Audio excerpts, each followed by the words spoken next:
All right, for our final edition of Katz Ranks here in the NCAA tournament, my top 10 moments of this March Madness tournament in 2022. Number one, Kansas winning the national championship. The first since 2008. Last time Bill Self won his only championship. He came back from 15 down to win the championship over North Carolina, the largest comeback ever in a championship game. That's number one. Number two, the epic battle between North Carolina and Duke. First time they've ever played in the NCAA tournament, let alone the Final Four. Number three, Coach K exits the stage. His last game as head coach at Duke after 42 years.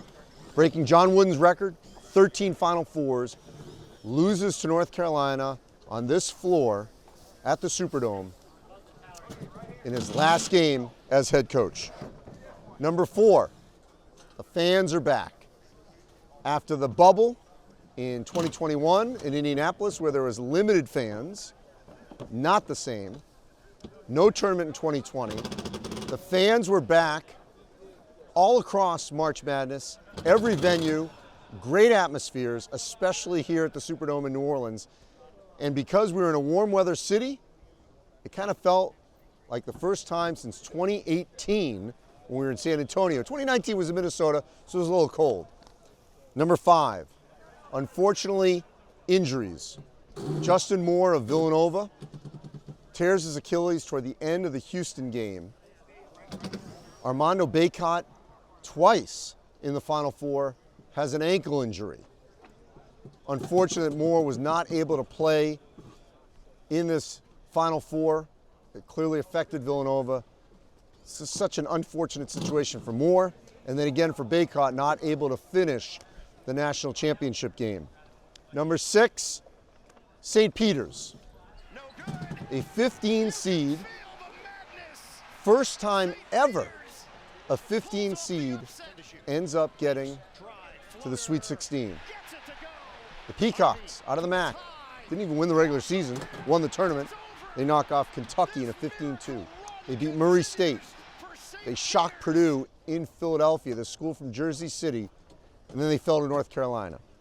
Number seven, Drew Timme of Gonzaga. An epic interview that I had with him after they knocked off Memphis out in Portland. I said, I don't give a flying F what happens at the end of the game. Whether we lose or win, we're not going out as no soft guys. Scored 21 to 25 points in the second half.